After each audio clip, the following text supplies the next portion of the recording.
Hey, what's up, everybody? Welcome to your Daily Dose of Awesome, your live 15 minutes of daily motivation, inspiration, and education so you can get your day started right. We're here in Chicago with our Elite Marketing Pro Fast Track Mastermind students, which includes Mr. Tyson Zahner. He's here with us. What's up, everybody? Also one of our top affiliates and top producer in the industry in general. And we got Mr. Erway, CEO of Elite Marketing Pro. Let me know if you guys can hear me. Comment right now because we're experimenting with this microphone and we don't know if it needs an app or something. So let me know if the sound's coming loud and clear. We're also at a restaurant. We're at Giordano's. Yep. In Chicago. Giordano. World famous restaurant. It's a little loud here, but if you guys can hear us, we'll do our best to provide value for you guys. So let's just hop into it. I'm going to skip my normal intro because we wanted to share something very special that happened this weekend. We did a training this weekend that we have never done before. Usually because most of our students who are just getting rolling in their first year with attraction marketing and building their businesses online are not quite ready for this type of training. Fortunately, at this mastermind, we did have some pretty high-level people, and one of those high-level people who was already producing multiple six figures in his business was Mr. Tyson Zahner. And Tyson, you basically run an operation where you're doing multiple six figures, but is it you, your wife, and that's it? It's not even really me and my wife, it's me. It's you, yeah. Right. So you've been busting your butt for a little while. Yes. But you've been doing extremely well. Right. Basically pushing six figures a month, even pretty close to that. Right. Yeah. Right. So Tyson's been wanting to, obviously, because he's entrepreneurial and ambitious, wants to push it to that next level. And Mr. Erway here did a talk on systems and scaling businesses, and he talked about the issue that every business owner runs into, whether they're barely getting started or they're at Tyson's level, where they kind of start hitting a ceiling in terms of their efficiency. And when they hit that ceiling in terms of efficiency and what they can get done, it also caps their income.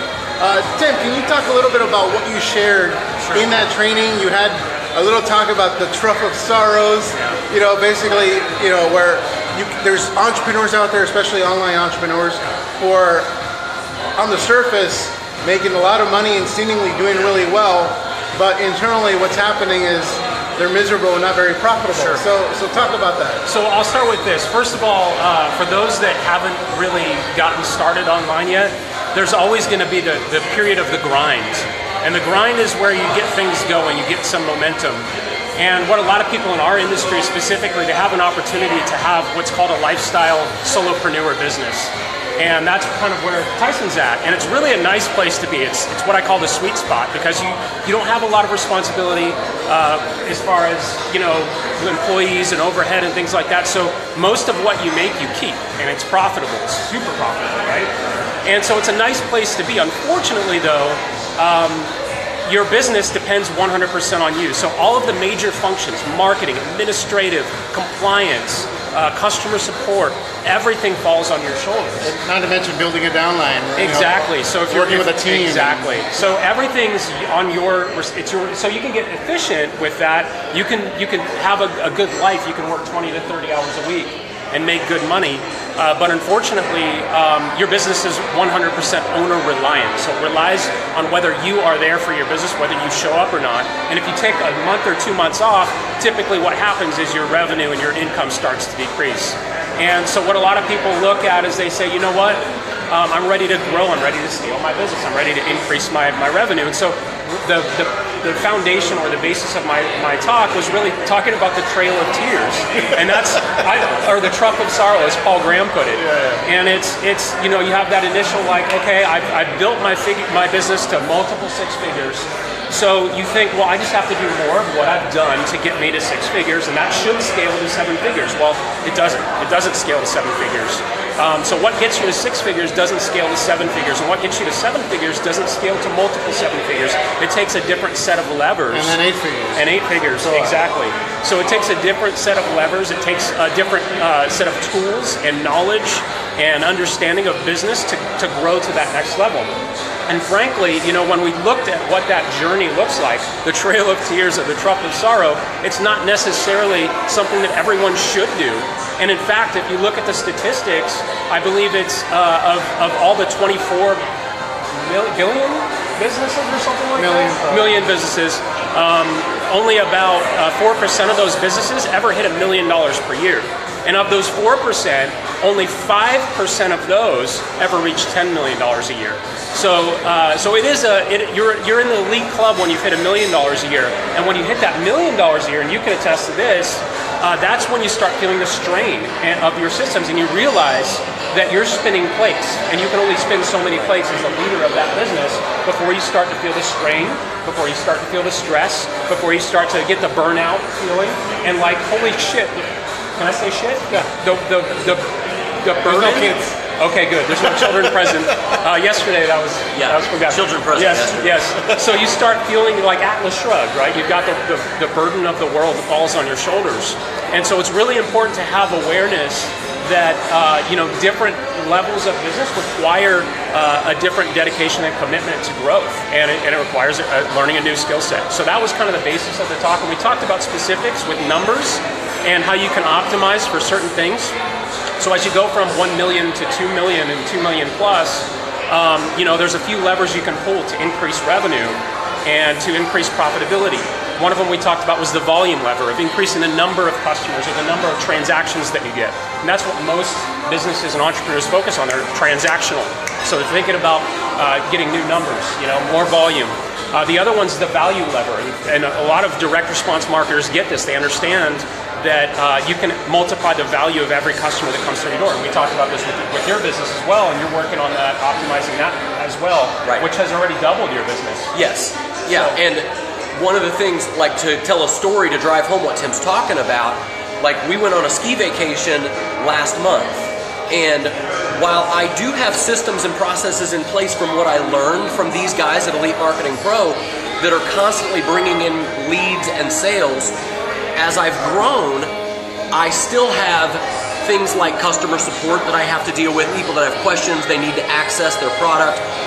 As Tim was talking, there were networkers in the room who were like nodding their head like, oh my God, yeah, I've got a team of people who I've been able to build this team by setting up automated processes to attract people to me, but now that I've got this big team of people, I'm 100%, it's like I'm mother hen, and everybody's coming to me. Well, when we were on vacation, I really struggled, and this was when I really realized I needed to start figuring out how to systematize other parts of my business, because while I was out on the ski slopes, I was literally like pulling out my phone and looking at customer support requests and not able to enjoy my vacation, And so it was that moment where I kind of realized I have to start figuring out where do I want to go in my business? Do I want it to be, because just scaling to $1 million a year doesn't necessarily mean that making more money is going to be a better lifestyle, right? Because if I'm constantly looking at my phone to answer questions or reply to support, I'm either going to have to make a decision. Do I want a lifestyle business, or do I put systems in place? So that's really what Tim's talk really helped me to kind of figure out and put in place what I want to do. So if, regardless of where you're at in your business, you need to put systems and processes in place. It's just dependent upon, if you're at a point where you're constantly talking to people to generate leads and prospects, then you need to put in systems in place to attract people to you, which is where I got started. If you're at a place where you're already making multiple six figures and you're tied up always supporting your team, then you need to be able to find ways to put systems in place to support your team so you can live your life. And that's really what these guys have been so helpful in helping me to figure out how to do those things and have a real vision for where I want my company to go. Yeah, absolutely. That's such a good point. And I just want to let everyone know, if you're not yet at six figures, this is an opportunity to take a kind of a glimpse in the future and look at what what decisions you're going to have to make at that point, because it is a nice place to be, man, where you're at. Right. And it is one of those decisions where it's a good problem. yeah, exactly. Right. It is a very good problem, but it's not for everyone. It's not for everyone to put those types of systems in place and to have the different levels of complexity and sophistication that you have to have in place to be able to scale to multiple 7 and 8 figures. With growth comes a lot of strain, and it comes a lot of challenges like hiring and team, finding the 8 players for your team, and really how to attract, recruit, onboard, and incentivize people to stay and make them really buy into your culture and your mission and your vision. And so there's a lot that goes into creating that kind of business. And there are times, I was telling the room the other day, there are times when I look at our top affiliates and I go, you know what? It would be a lot more fun to just be an affiliate and quit as CEO of Elite Marketing Pro, because it is an awesome place to be at, where you're getting that lifestyle business and you're able to have ownership of your time. But the good news is once you get past that trough of sorrow or the trail of tears, there is an upside to that as well. And once you've gone through that grind, you can hit a point where you have scale, leverage, and you have a legacy business, and you make a bigger impact, and that's the impact business. So really, there are 2 choices. There is the solopreneur choice, the lifestyle solopreneur, or what I call an impact business, because really you have to be a special kind of crazy and motivated to want to go and build a business. And really the only thing that I think would motivate somebody, well, there's a couple of things. One would be ego, which I think is the wrong choice to grow a business. The other one would be impact. And if you really want to make an impact in the world and you want to help more people, then I can understand wanting to scale a company past 8 figures and beyond. But the ego stuff, maybe that's not such a good reason. It's not an internal driver that's going to keep you on the course and push you through the trail of tears and the trough of sorrow, unless you've got an exceptionally large ego. Oh, my ego is huge. One thing I want to wrap up with is also this provides lessons to even that new person that's watching this, because they're going through a grind right now. Yeah. They're either doing hotel meetings, home meetings, or even they're talking to 1 million people on social media. And I think it's safe to say that a positive choice for them to make is to actually put systems in place so that rather than spending a lot of time trying to find people, they put systems in place to attract people, so the majority of their time is spent converting people into either customers, distributors, or whatever. If you have an affiliate income as well, you can direct them in that direction. So systems will be your friend no matter what your goals are. It's just a matter of their level of complexity. Fortunately, at the beginner level, the complexity is not that high, and that's essentially what Tyson's done beautifully with Elite Marketing Pro. You found enormous success with EMP. Right. So if you guys want to learn more about what we do, especially for direct selling or network marketing businesses, there's a link in the description if someone referred you, or come to EliteMarketingPro.com and download our online recruiting bootcamp. It's going to show you the systems we've created in order to actually attract people to you. So any closing thoughts from you guys on what I just said, or anything else? One thing I'll say, for those of you that are at 6 figures, multiple 6 figures and 7 figures, or pushing that, or want to get there quickly, that's a different call to action, I think. How would you recommend people get in touch with us to learn about that? I think sending us a private message on our fan page, and for those of you who are at 6 figures in any business, but even in network marketing or online business, definitely send us a message, and we'll get back to you, have a phone call, and if you're ready to kind of take that business to the next level, or if you want to know whether you should take it to that next level. Yeah, absolutely. Now, one closing thought. If you're not yet at 6 figures, the most important levers you can pull, Fernie mentioned one of them, but obviously it's getting a process or a system in place to be able to profitably, sustainably grow your business. For many people, it starts out as manual labor, and then you have to ask yourself the question, how do I automate this? And that's the second set of levers to pull, is create automation and do it at scale.